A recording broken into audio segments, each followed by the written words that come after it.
আইয়ুহাল মুমিনুনা লাআল্লাকুম তুফলিহুন।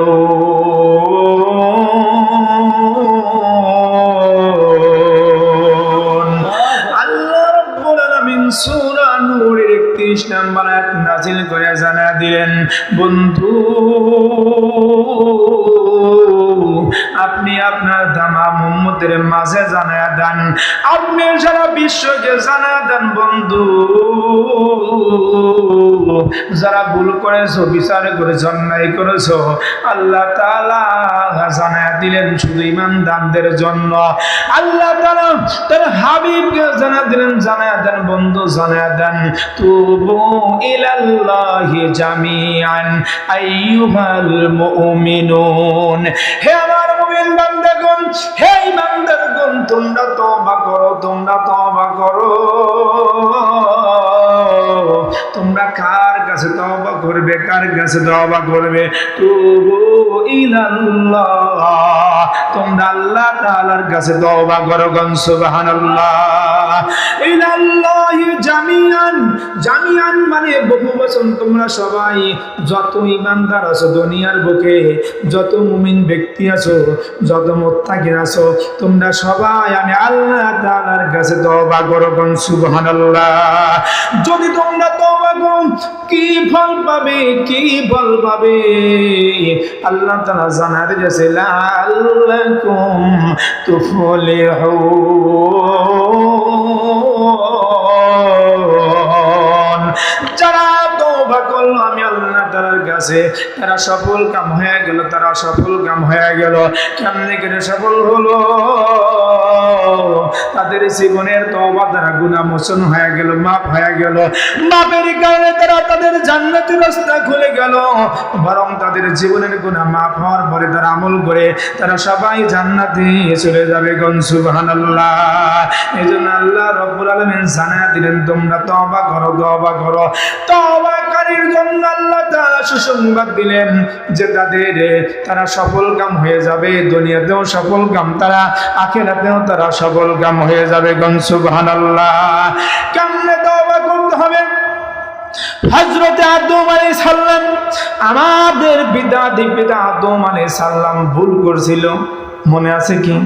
কেউ কি জানেন না ভুল করছিল? কি ভুল?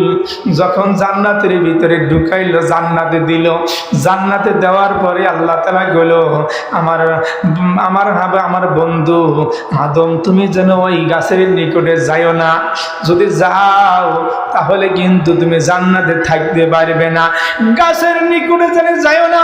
যখন এই কথা বলল, ওই সাইডে শয়তান ইবলিস, সে তো আমাদের শত্রু। আল্লাহ তাআলা কোরআনে জানায়া দিয়েছেন, ইন্নাশ শাইতানা কানা লাকুম আদুওয়াম মুবিনা। নিশ্চয় শয়তান, প্রকৃত যারা মুমিন মুত্তাকিন ব্যক্তি, এই মুমিন মুত্তাকিন ব্যক্তিদের শত্রু হলো শয়তান। এবার শয়তান চিন্তা করতেছে, হায় রে, শয়তান চিন্তা করতেছে, হায় রে, তুমি আদম আমাকে লাঞ্ছিত করেছাও, অপমান করিয়া তুমি জান্নাতে সুখে থাকবে, আমি শয়তান থাকবার দেব না। শয়তান জান্নাতে যায় ধোঁকা দেওয়া শুরু করলো, ভাই আদম, আমি তোমার আপন ভাই, আমি তোমার ভাই, আমি তোমাকে কোনোদিন খারাপ চাবো না। ভাই হ্যাঁ, তাই কি? বলে হ্যাঁ, আমি তোমার আপন ভাই। বলে কি গাও, তুমি কি জানো তুমি জান্নাতের ভিতরে যা চাও, এই গাছের নিকটে যাও নিষেধ করলো, জান্নাতের সব জায়গায় যাবেও, খাইবেও, সব কিছু করিবেও, কিন্তু গাছের ঘুরে জানি যাইও না। কি জন্য তুমি কি জানো? জানো? বলে না, না বলো। এই গাছের নিকটে যদি তুমি যাও তাহলে তুমি সারা জীবন জান্নাতের ভিতরে থাকবে, আর বের হবে না। এই জন্য আল্লাহ তাআলা তোমাকে যাওয়া নিষেধ করেছে। আদম চিন্তা করলো, হায় রে, এত সুখের জায়গা ছিল, আমি আর কত কোথাও যাব না, আমি এই জায়গায় থাকবো, গাছের ঘুরে যাব শুধু না, আমি ফলও খাবো। গাছের ঘুরে গেল, ফল খাইলো। আল্লাহ তাআলা বলতেছে, বন্ধু আদম, তোমাকে আমি নিষেধ করলাম, আমার কথা মানলা না, তুমি ভুল করেছো, এর জন্য তওবা করার জন্য দুনিয়ায় চলে যাও। কান সুবহানাল্লাহ। আমাদের পিতা ভুল করছিল, তার জন্য তওবা নাজিল করলো, যাও দুনিয়ায় যাও, এবার তওবা করা শুরু করো। হযরত আদম আলাইহিস সালাম, মা হাওয়া আলাইহিস সালাম দুনিয়ায় আসলেন। আসার পরে আল্লাহর কাছে তওবা করে মতান্তর আছে 300 বছর পর্যন্ত এইভাবে তওবা করেছে। আমরা তো 3 বার তওবা করিবার চাই না। 300 বছর আদম তওবা করলো, আমাদের পিতা আদম 300 বছর তওবা করলো। এরপরে যখন তওবা কবুল হয়ে গেল, আল্লাহ রাব্বুল আলামিন জানা দিলেন, হে তোমরা কি করো? ফেরেশতা জিবরাইলকে বলল, জিবরাইল তুমি যাও আদমের নিকটে চলে যাও। হযরত জিবরাইল আলাইহিস সালাম, মিকাইল আলাইহিস সালাম সহ আদম আলাইহিস সালামের নিকটে আসলেন। আসার পরে ডাক দিয়ে বলতেছেন, হে আল্লাহর নবী,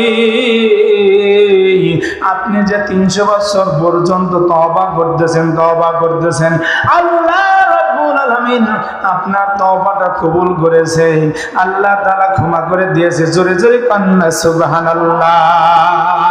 যখন এই কথা বললাম, অমনি করে হযরত আদম আলাইহিস সালাম জিবরাইল আলাইহিস সালামকে বলতেছেন, ভাই জিবরাইল, আমাকে তো ক্ষমা করে দিয়েছে, এখন আমার মাকাম কোন জায়গায়, আমার স্থান কোন জায়গায়? আল্লাহ তাআলা জিবরাইলের মাধ্যমে জানা দিলেন। জিবরাইল বলে দাও, হে আদম, তোমার ওরস থেকে যত সন্তান দুনিয়ার বুকে আসবে, তাদেরকে দুঃখ কষ্ট সবকিছুর ভিতরে দিয়েও আমি আল্লাহ তাআলা তাদের ভুলগুলো ক্ষমা করে দেব, যদি তারা তওবা করে। কোন সুবহানাল্লাহ। আদম গো, যদি তারা তওবা করে, আমি আল্লাহ তাআলা তওবার দরজা খুলে দিলাম, আজীবন তওবার দরজা বন্ধ হবে না। तमाम দরজাগুলো বন্ধ হয়ে যাবে, সব দরজাগুলো বন্ধ হবে রে আদম, শুধুমাত্র তওবার দরজাটা আমি খোলা রাখলাম। আমি কোনদিন তওবার দরজা বন্ধ করব না। আপনার ওস থেকে দুনিয়ার ভিতরে যত মানুষ আসবে, আপনার সন্তানরা ভুল করবে, ভুল করার পরে তার অনুতপ্ত হবে আর ডাক দিয়ে বলবে, মালিক, জীবনে অন্যায় করেছি, বিচার করেছি, নফসকে কষ্ট দিয়েছি, আর ভুল করব না। মুর্শিদ কিবলার হাত ধরে ওয়াদা দিয়েছিলাম, 5 ওয়াক্ত নামাজ পড়বো, 2 বেলা ওজিফা করব, ঠিকালে চলবো, সুন্দরভাবে চলবো, কিন্তু মানতে পারি নাই। মালিক গো, আমার ওয়াদাটা যে ভঙ্গ হয়ে গেছে। আজ আমি তওবা করলাম, এখন থেকে আমি আর ইসলামের বাইরে চলবো না, ইসলাম অনুযায়ী চলবো, জীবন গড়ব। মুর্শিদ কিবলা যেভাবে বলেছেন, কোরআন হাদিস যা জানা দিয়েছে, ওইভাবেই আমরা চলবো। যদি আপনি তওবা করতে পারেন, 100% আল্লাহ রাব্বুল আলামিন ঘোষণা করে দিয়েছে আদম আলাইহিস সালামকে, আদম রে, তোমার সন্তানরা যারা তওবা করার সঙ্গে সঙ্গে আমি আল্লাহ তাআলা তাদের তওবা কবুল করে তাদের জীবনের সব গুনাহ খাতাগুলি ক্ষমা করে দেব। কোন সুবহানাল্লাহ। বাইরে আমার বাবা দিলাম, তাই আল্লাহ তাআলা বলতেছেন, তুবু ইলাল্লাহি জামিআন আইয়ুহাল মুমিনুনা লাআল্লাকুম তুফলিহুন।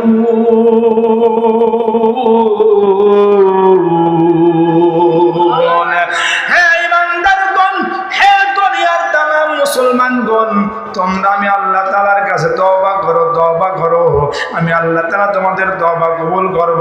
যদি তওবা করতে পারো, লাআল্লাকুম তুফলিহুন, তোমরা সফলকাম হয়ে যাবে। কোন সুবহানাল্লাহ। কেমনে করে তওবা করতে হবে, আমাদের কেমনে করে তওবা করতে হবে একটু শুনেন। আমাদের কেমনে তওবা করতে হবে, ফকি আবু লাইস রাহমাতুল্লাহ আলাইহি সনদ থেকে সরাসরি হাদিস বর্ণনা করেছেন। হযরত ওমর রাদিয়াল্লাহু তাআলা আনহু রাসূলের দরবারে দৌড় দিয়ে চলে আসলেন। আর ওমরের চোখ দিয়ে ঝরঝর করে পানি পড়ে।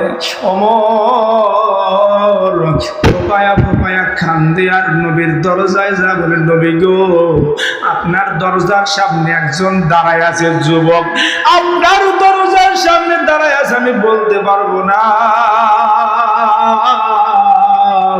আমি বলতে পারবো না। যুবককে জিজ্ঞাসা করেন। আল্লাহর হাবিব ডাকতে বললেন, দরজার সামনে কোন যুবক আসলে? যুবক আসো আসো। এবার যুবককে ডাকা হলো, যুবক রে আসো। যুবক আসলো, আসার পরে আল্লাহর হাবিব বলতেছেন, এ যুবক, তোমার কি সমস্যা হয়ে গেছে? তুমি কি গুনাহ করছো? বলো রে, বলো যুবক, বলো। যুবক ডাকতে বলে, আল্লাহর হাবিব গো, আমি এমন এমন গুনাহ করেছি, এমন গুনাহ করেছি, এই গুনাহটা আমি বলতে পারবো না, আমি বলতে পারবো না, আমার কলিজা দিয়ে বের হয় না, আমার সাহস হয় না, জবান দিয়ে আমি বলতে পারবো না। আল্লাহর হাবিব ডাকতে বলে, এ যুবক, এ যুবক, তুমি কি গুনাহ করেছো? তুমি কি পাহাড় পরিমাণ গুনাহ করেছো নাকি রে? যুবক বলে, যুবক বলতেছে, হুজুর গো, আমি বলতে পারবো না, আমি বলতে পারবো না। হুজুর ডাকতে বলে, এ যুবক বলো, আল্লাহ হলেন রহমান, আল্লাহ হলেন রহিম, আল্লাহ হলেন গফফার, আল্লাহ বান্দার সব গুনাহ মাফ করে দিবে রে যুবক, সব গুনাহ মাফ করে দিবে। যুবক রে তুমি বলো, যুবক রে তুমি বলো। যুবককে আবার বলা হলো, এ যুবক, তুমি কি আসমান এবং জমিন বরাবর কি গুনাহ করেছো রে যুবক? গুনাহ করেছো? যুবক ডাক দিয়ে বলে, আল্লাহর হাবিব গো, আমি এর চাইতে বড় ধরনের পাপ করেছি, বড় ধরনের গুনাহ করেছি। আল্লাহর হাবিব ডাক দিয়ে বলে, যুবক রে, তুমি কি আল্লাহ তাআলার কুরসির চাইতেও কি তুমি বড় গুনাহ করেছো? যুবক বড় মানে না। যুবক ডাক দিয়ে বলে, হুজুর গো, হুজুর গো, আমি এর চাইতেও বড় গুনাহ করেছি, এর চাইতেও বড় গুনাহ করেছি। আল্লাহর হাবিব এবার যুবককে ডাক দিয়ে, এ যুবক, তুমি কি আল্লাহর চাইতেও বড় ধরনের গুনাহ করেছো নাকি তুমি কি আল্লাহর চাইতেও বড় গুনাহ করেছো? যুবক রে, তুমি কি বড় ধরনের গুনাহ করেছো? এবার যুবক ডাক দিয়ে বলে, হুজুর গো, আল্লাহ হলেন মহান, মহান, মহান, আল্লাহ হলেন মহান, আল্লাহ হলেন মহান। এবার হুজুরকে বলতেছেন, হুজুর গো, আমি বড় ধরনের পাপ করেছি। এবার হুজুর ডাক দেয়া বলে, যুবক রে, বলো বলো, কোনো সমস্যা নাই, বলো। এবার যুবক বলা শুরু করছে, হুজুর গো, আমি দীর্ঘ 7 বছর পর্যন্ত কবরস্থানে যাই এবং কবর খুঁড়ে খুঁড়ে কাফনগুলো চুরি করতে থাকি।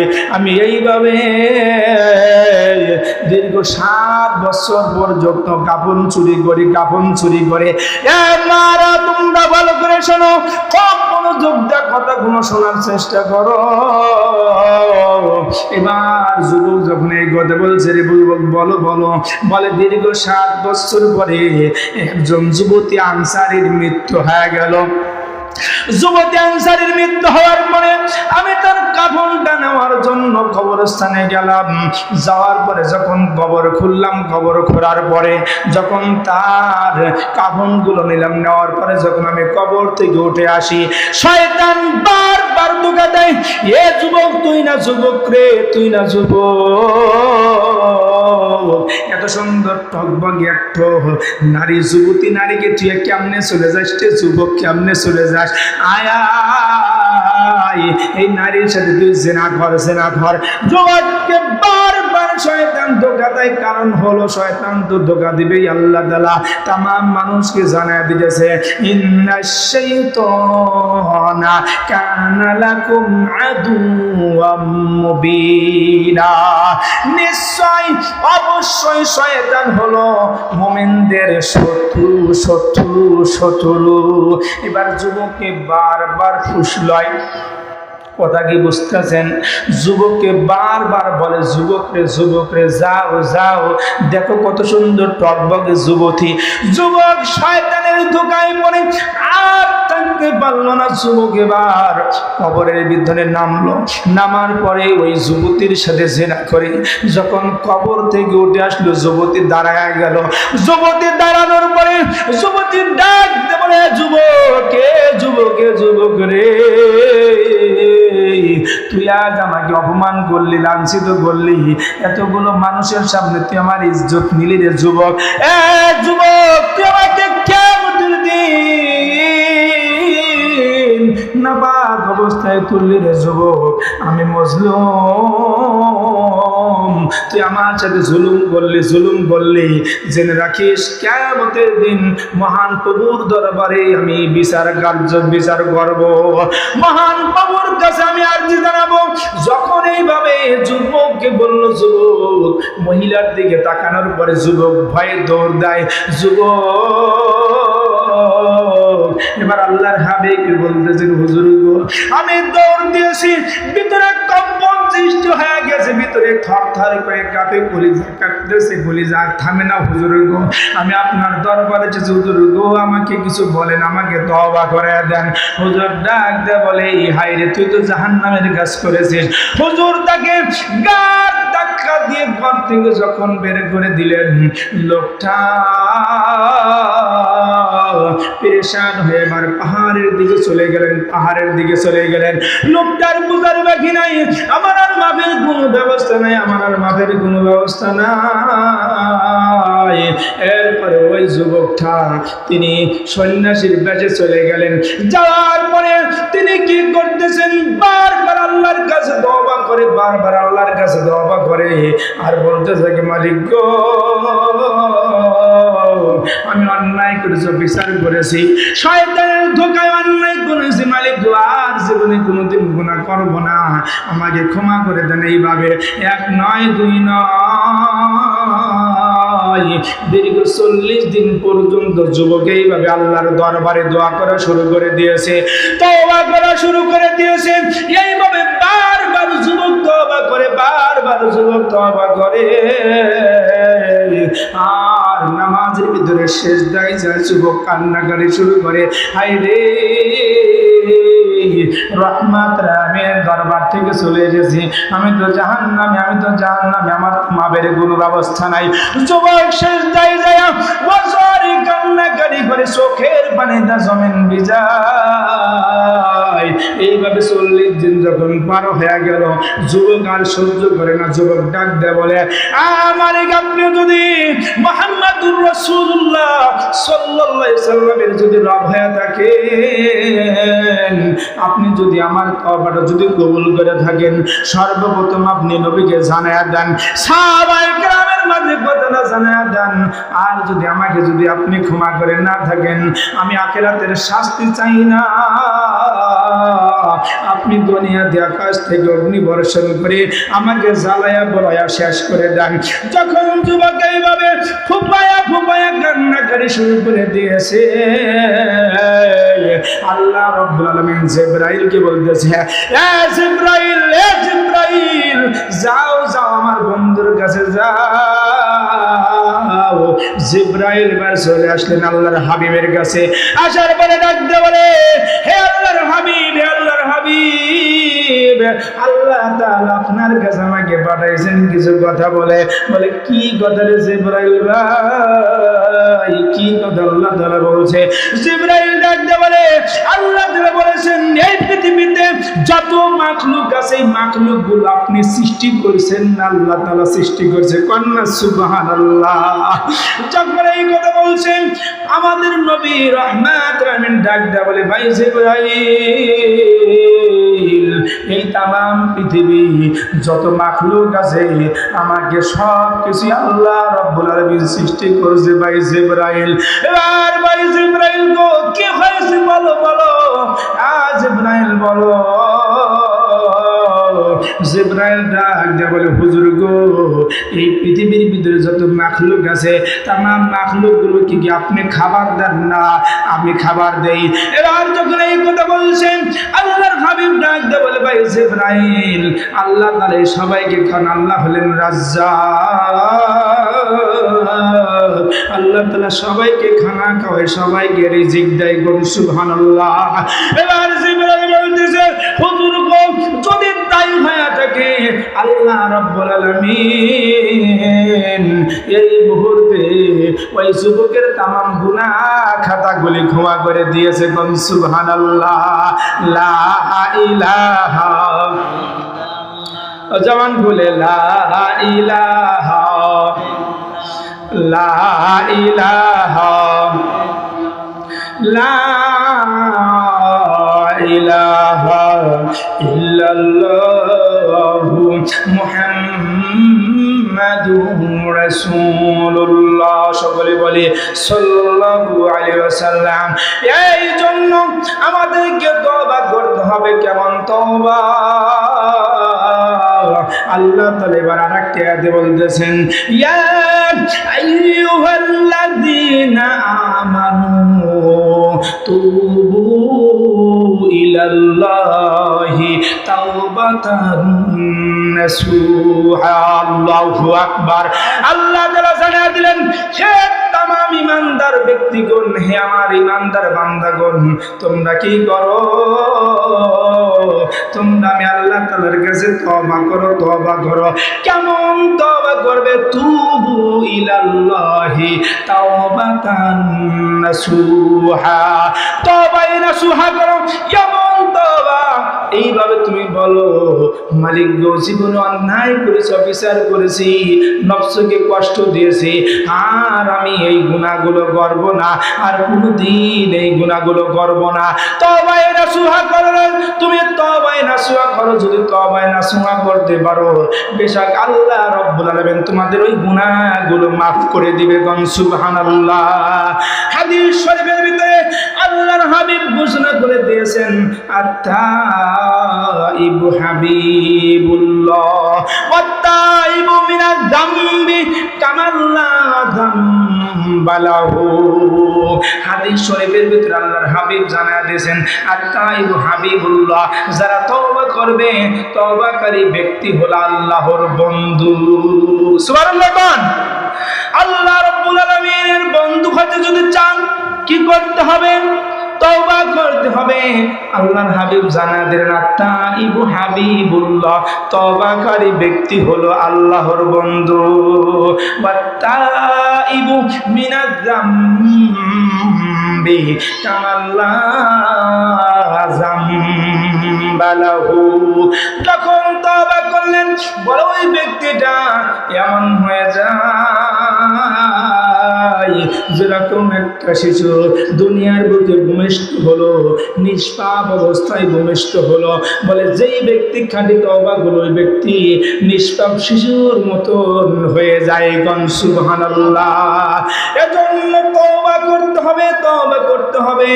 আল্লাহ রাব্বুল আলামিন কেমন খুশি হন তওবাকারীর উপরে। বুখারী শরীফের একটি হাদিসের ভিতরে আছে, একজন ব্যক্তি বাহন নিয়ে, তার মাল সামানা নিয়ে সফরে রওনা করেছেন, সফরে যাই যখন মরুভূমির ভিতরে চলে গেছেন, একটি গাছের নিকটে লোকটা আরোহণ করল এবং সেখানে এসে রেস্ট করার জন্য, বিশ্রাম নেওয়ার জন্য বসলো। বসার পরে গাছের সামনে হেলান দিয়েছে। এইভাবে কিছুক্ষণ পর লোকটা ঘুমায়া গেছে। কিছুক্ষণ পর যখন লোকটা ঘুম থেকে উঠলো, ওঠার পরে দেখে আমার বাহনটা নাই, হারায় গেছে। মাল সামানা গুলো, খাদ্যগুলো সব বোঝাই নিয়ে চলে গেছে। লোকটা এবার খোঁজাখুঁজি শুরু করে, কোথাও পায় না। আবার এমনি করে হেঁটে হেঁটে যাবে, যাওয়াও সম্ভব নেই, মরুভূমির পথ পাড়ি দেওয়া সম্ভব না। আবার যদি গাছের ঘুরে থাকে, এমনি দেশে ধীরে ধীরে মারা যাবে। লোকটা এরপরও গাছের ঘুরে বসে রইলেন। কিছুক্ষণ পর ঘুমায়া গেলেন। যখন ঘুমায়া গেলেন, ঘুম থেকে যখন উঠলে, ওঠার পরে দেখে আমার সেই বাহনটা আমার সামনেই দাঁড়িয়ে আছে। কোন সুবহানাল্লাহ। যখন দাঁড়িয়ে আছে, ওই লোকটা যখন তার বাহনটা দেখলো, দেখার সঙ্গে সঙ্গে তার কলিজার ভিতরে কিরকম ভালো লাগবে। আল্লাহ রাব্বুল আলামিন জানা দিছে ওই বাহনটা যে পাইলো, পাওয়ার পরে লোকটার যে শান্তি হয়েছে।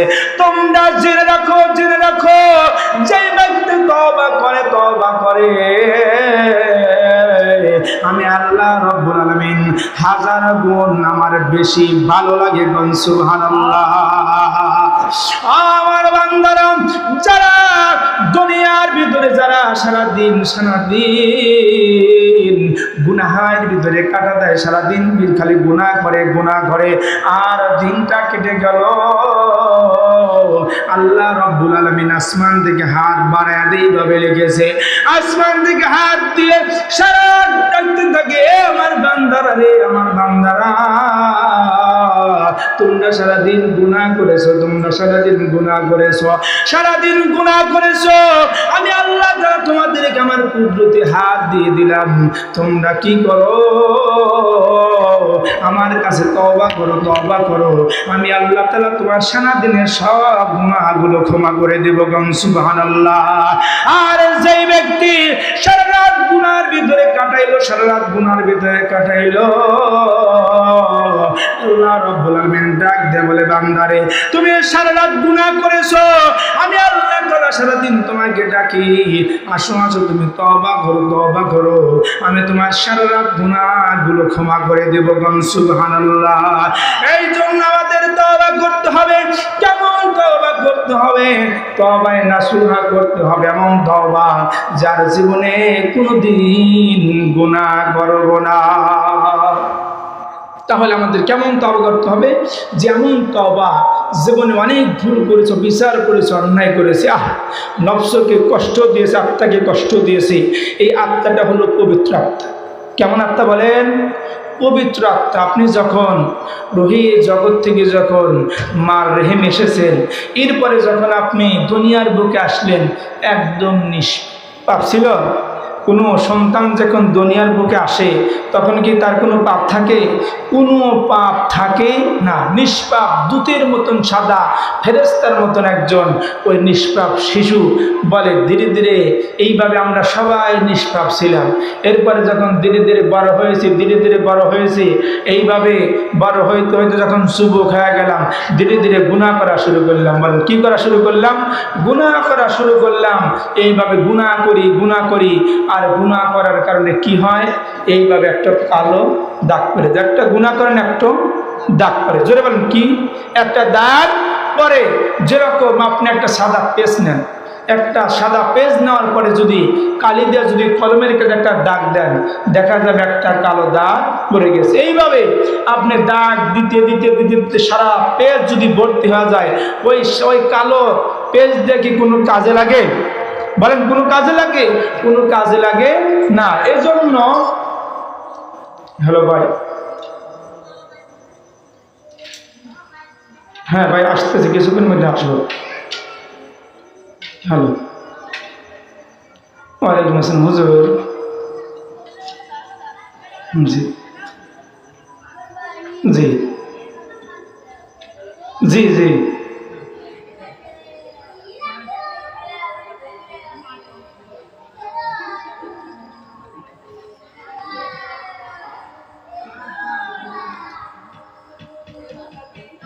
জি বলবো না আমি। জি বলবো না।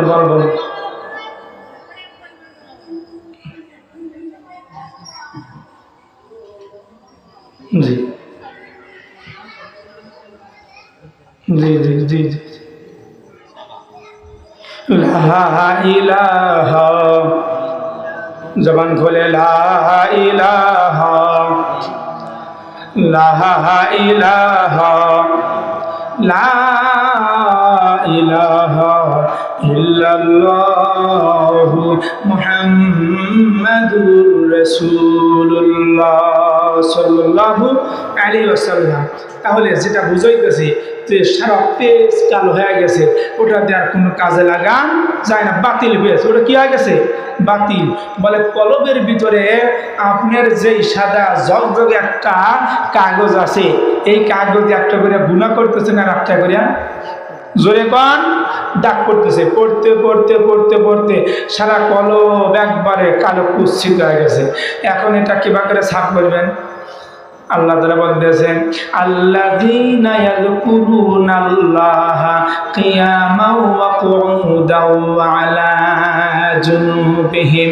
তোমরা আমার জিকির করো, যদি তোমরা জিকির করতে পারো, জিকির করার দ্বারা তোমরা দাঁড়ায় পারলে জিকির করো, কুউদাও ওয়া আলা জুনুবিহিম, তোমরা বসে পারলে করো, তোমাদের সব গুনাহ খাতাগুলো আমি ক্ষমা করে দেব। কোন সুবহানাল্লাহ। তওবা করেছেন, তওবা করার পরে যত জিকির করবেন ধীরে ধীরে ধীরে ধীরে আপনার কলবটা পরিষ্কার হইতে থাকবে। একটা জঙ্গরা আপনার যদি হাত দাওটা যদি আপনি কামার বাড়ি নিয়ে যান, রেয়ার দিয়ে ঘষে কিন্তু সুন্দর করে পরিষ্কার করে। এইভাবে কলব পরিষ্কার হবে। যেই কথা বলছিলাম, আগে তওবা করতে হবে, আগে গুনাহের রাস্তা বন্ধ করতে হবে, তারপরে কলবটা পরিষ্কার করতে হবে। যদি গুনাহের রাস্তা পরিষ্কার না করেন তাহলে যত জিকির করেন কিন্তু আপনার কলব পরিষ্কার হবে না। আগে তওবা করে ক্লিয়ার হন, তারপরে আপনি জিকির শুরু করেন, 100% আপনার সব ময়লাগুলো দূর হয়ে যাবে। কোন সুবহানাল্লাহ। হযরত